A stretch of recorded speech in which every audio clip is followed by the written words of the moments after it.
This is Lotus Comic Express. We're here live with the legend himself, guys, Frederickson, which is the producer of The Godfather. He's done The Ladybugs, The Outsiders, and many more that you'll probably be aware of. But The Godfather is probably one of my favorite movies of all times as far as the actual production work and video. So let's go ahead and get started and get talking to him. How are you doing today, sir? I'm doing good. I did all three Godfathers, the whole trilogy. I was associate producer on the first Godfather, co-producer on the second one, and co-producer on Godfather Part 3. And got nominated and won an Oscar for Godfather Part 2. That's amazing. How did that feel when he actually won the Oscar for Godfather? A shock. Yeah. Because no one had ever, a sequel had never won anything. Right. And Godfather Part 2, no movie had ever been called Part 2. And I hear that at the time it was very kind of uncanny as far as Godfather itself, the trilogy, was kind of an uncanny kind of movie at that time period. So how did you get, when actually producing the film, did you guys have any riffs with actually producing the film and putting it out there towards the public? We had a big problem with the studio because the studio wanted to do it modern day. Right. And for price and cost reasons. And Francis Coppola said, I'm not going to do it modern day. It's got to be a period like the book. And so we stayed true to the book. And every day we thought we were going to be fired. Right. Because the studio didn't like what we were doing. But it came out, it was a huge hit. And the studio changed their minds and brought us on to do Part 2. And then later we did Part 3. Yes, sir. Yes, sir. It was one of my favorite films of all time. It was one of the films I grew up actually watching. So it's very. You're not the only one. Godfather, as I'm told, and I hear, and I'm sure that people don't lie, that it's the most watched movie there is around the world. I've heard that. And one of the most popular and one of the biggest. It's seen more than any other movie. It hasn't made more because prices in cinema have gone up a lot, and so some of the later movies have grossed more money. But and when Godfather came out, it was before they did wide releases. Wide release, Spielberg started that with Jaws. He said, "Why do we have to wait? Let's put them all out in all the theaters at once." And people said, "You can't do it. What if it dies? Then we've lost all this money." And the cost of the prints at the time would have been. It's 10,000 a print, and they're putting out 3,000 prints. There's $3 million just for the prints, plus all the advertising. It was mind-boggling, and they said, you can't do that. But he did, and it started a whole new trend in how they released movies. But when Godfather first came out, it was released in New York and L.A. only. And it played for a year before it spread out into other cities. And you couldn't get in. It was lines around the block to see it. Very cool. If it had come out in 3,000 screens, it may have done the Harry Potter or the Lord of the Rings kind of business, but it came out in this released, step-by-step release of a movie. So how was it working with a young Al Pacino and a young Robert De Niro? Oh, they were great. They're nice as well guys. as Marlon Brando, which was my favorite. Yeah, I worked with Marlon on 3 movies. I did a movie called Candy in the early 60s. It was a Terry Southern book. It was actually banned. It was considered a dirty book and wasn't allowed in libraries, and the movie was rated X. And that movie could play prime time right now on television. There was nothing in it that we don't see every night on TV. But back then it was really risque. Kind of a controversial kind of movie. Very controversial. And then after that I worked with him on Godfather. He didn't do Godfather Part 2 because we couldn't reach a deal with him on the money. So we had a scene where they had a birthday party for him, and they said, "Shh, he's coming now." And then everybody cheer, "Hey, happy birthday!" But you never see him. He never came into the movie. Then I worked with him again on Apocalypse Now, and he came to the Philippines and worked with us on that. What was your favorite experience working with Francis Ford Coppola with Apocalypse Now? With that experience? No favorite experiences on that movie. That was a nightmare movie. Yes, sir. Yes, sir. Yeah, that was. I had 2 birthdays in the Philippines. while I was working on the movie. Wow. Okay. It was like a, how many days shoot? 286 day shoot or something. So over almost 2 years. Very cool. And wasn't pleasant. And Sorry to everything hear that could that, go sir. wrong, everything that could go wrong did. We had typhoons. Actor had a heart attack. We exchanged one Wow. actor. First actor didn't work out, and we got rid of him and brought in Marty Sheen to replace him.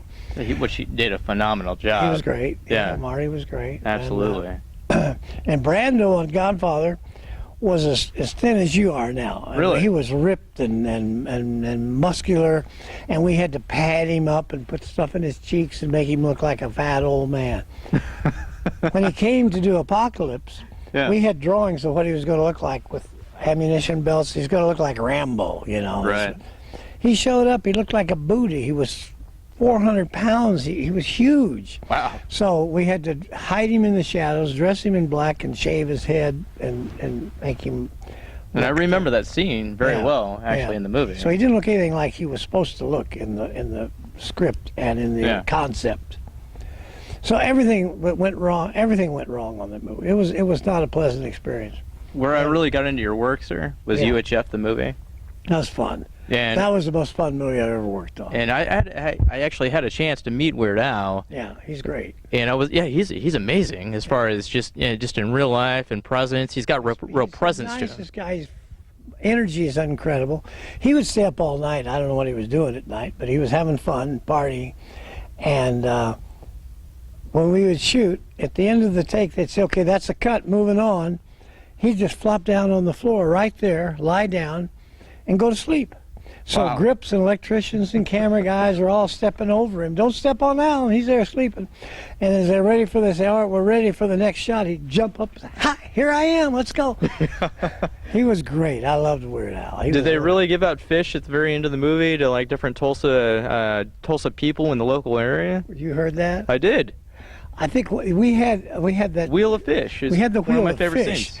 After the Wheel of Fish, Yeah, yeah, they were starting to smell a little rank by the end of that day shooting the fish. yeah. But we gave it to everybody. Said you could take the fish. That's awesome. Yeah, That's very cool. Yeah, that was one of my favorite scenes. Wheel of Fish. it was a fun movie. It was a fun movie, and it's a big switch. Go from Apocalypse or Godfather to Right. UHF. Also, Ladybugs with Rodney Dangerfield. Which is an amazing That's movie. a big switch, Jonathan too. Brandis. Yeah. You know, I mean, he was actually my favorite, but Rodney Dangerfield's a classic Rodney was fun. genius comedian. So, Rodney was a cool guy. Mhm. You know he at the very end when he was dying, his protege was a guy named Harry Basil, I didn't know that. and Harry was directed a couple of movies that I produced, Very cool. and he worked on. I met him on Ladybugs. He was Harry's opening act, Okay. and he would write jokes with. He was Rodney. Harry was Rodney's opening act. Yes, sir. So he would write with Rodney all the jokes, and he could do Rodney better than Rodney. When someone would call up and want to do a radio interview, Rodney said, "Oh man, Harry, you talk to." Harry'd get on the phone and play like he's Rodney, and they never knew it wasn't Rodney. That's funny. And Harry's has a comedy store now in Vegas and in San Diego. Harry Basil, he's Very cool. a brilliant guy, wonderful guy, and. He tells the story. He went to the hospital to see Rodney last few weeks of his life. And Rodney was in intensive care. Man. And Harry went in to see him. And Rodney was smoking a joint. Harry said, Ronnie, what are you doing? He said, well, what are they going to do to me? You know, Right. he's dying. And the nurse came in and freaked out and said, I'm calling security. You can't be smoking. There's oxygen in the intensive Which is pretty care." normal for that And so type she of ran situation. off to get the security, and Rodney reaches in his pocket and pulls out a little thing of grass. He says, here, Harry, you hold this for me. I said, Rodney, I could go to jail for this, not you. So Rodney, right up to the last minute, was fun. That's cool. That's really cool. Because I love Rodney Dangerfield. Oh, he's the best. And then you know, growing up in film class and stuff like that, you know, the other big film that I really I love is The Outsiders.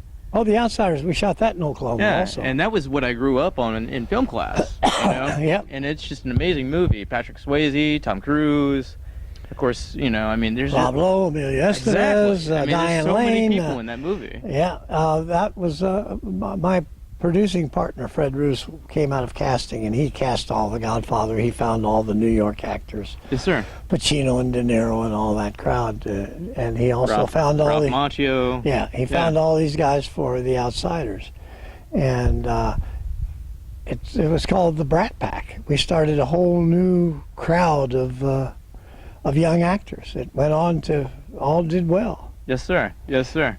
Who do you think the most serious one of the whole crowd was? God, What- probably Patrick Swayze. That's just a guess. Everybody was partying, Yeah, including Swayze. probably But Swayze. there was one person that didn't party and stayed by himself, all by himself, worked out and read and studied, and didn't Maybe have- Macchio. That's just a guess. I don't know. Tom Cruise. Tom Cruise. He was the only serious one in the whole crowd. Really? And That makes sense. look what his career did compared to everybody else. Yeah, absolutely. I It would shows agree. you. It shows you. It does, because dedication's everything. Dedication, hard work, and seriousness pays off. I would agree. Partying and having a good time is fun, Right. but you ain't gonna have your own jet flying next to Tom Cruise. That's true. That's very true. So you've been in the film business a long time. 52 years. 52 years. That's amazing, sir. Now, do you have any favorite stories, just based on being in the film business, just a favorite kind of story that you have Give me in? a big couch. Yes, sir. Let me sit down here and relax, and I can talk to you for about 8 hours of stories and things that have happened to me.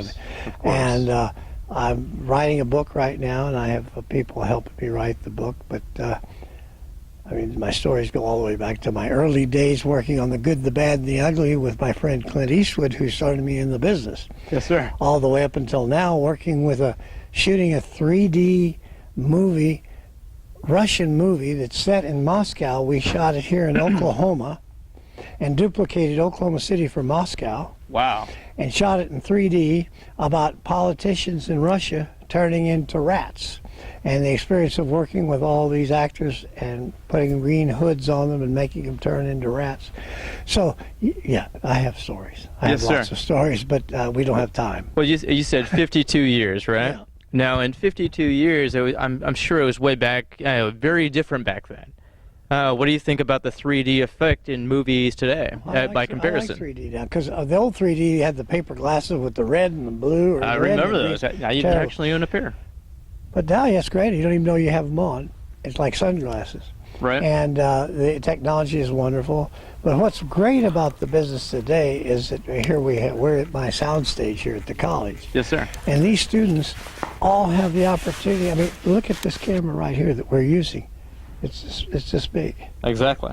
When I was starting in the business, the cameras were the size of a Volkswagen. Right. And you had film, and you had to deal with the film, and the cost of films, and the cost of shipping the film, and the cost of the labs, and the cost of processing it, and editing it, and all of that was a huge thing. Now these students can make films with their cell phones. Which is amazing, by the way. And so the technology is just incredible. I would where agree it's with come. you. Yeah, I would totally agree with that. I mean, I used to have to drive, when I was on location, we'd carry our boxes were loaded down with rolls of quarters because we had to always be going to the telephone Right. to calling the studio about different things. We didn't have phones. We had to go to pay phones. That's true. That's very true. So- I mean, I just know the technology is very different back then Totally different. to today. That's very true. It's a great time for young people to get into the entertainment or the motion picture or the media business right now Yes, with sir. all the new technology. It's a great time for all of you folks to do that. Well, just one last wrap-up question. In the film industry that you've been in, now, just kind of curious, where do you see the film industry today going towards Oklahoma, and how are you a part of that? I'm hoping that one of these young filmmakers here in Oklahoma Hmm? will strike out and become the next Richard Linklater or Robert Rodriguez or Tyler Perry, that makes a movie that's a hit here in Oklahoma. Makes I agree. an Oklahoma Napoleon Dynamite. That'd be amazing. And that person stays in Oklahoma, and an infrastructure starts building around him, and that will bring people to Oklahoma like Breaking Bad brought people to New Mexico. So that's my hope. I would hope that too, sir. Yeah. And I do see it growing very well in Oklahoma City as far as the film industry. It is, yeah, and I'm glad you're a part of it. There's some talented kids coming up that are going to do something, and when they do, it will help the industry immensely here. Now, is there some information we can get from you off camera that we can actually implement actually into the interview as far as information for OCCC and how they can get involved? Yeah, and we have a website, you know, it's occc.edu. Yes, sir. And people can look on the website for our film and video production school here at the college. Yes, sir. And it's wonderful. We teach everything from screenwriting and directing and producing, cinematography, lighting, sound, editing, art design. Which if is you amazing. look around this studio, you can't see it. You can see the sets that they're building and the equipment that we have. So we have all the latest technology, all the latest equipment. We have a 30-station editing lab. Yes, sir. That every student can sit down and edit their project using Avid or Final Cut or Adobe. Very cool. Well, do you have any, for the new kids in school, do you have any advice to maybe offer the new people, the new generation in film or anything like that? Just follow your dream and work hard. Yes, sir. Yes, sir. Well, you heard it here first. This is Mr. Frederickson. This is Lotus Comics, and we'll see you here next time, guys. Thank you so much. Bye-bye.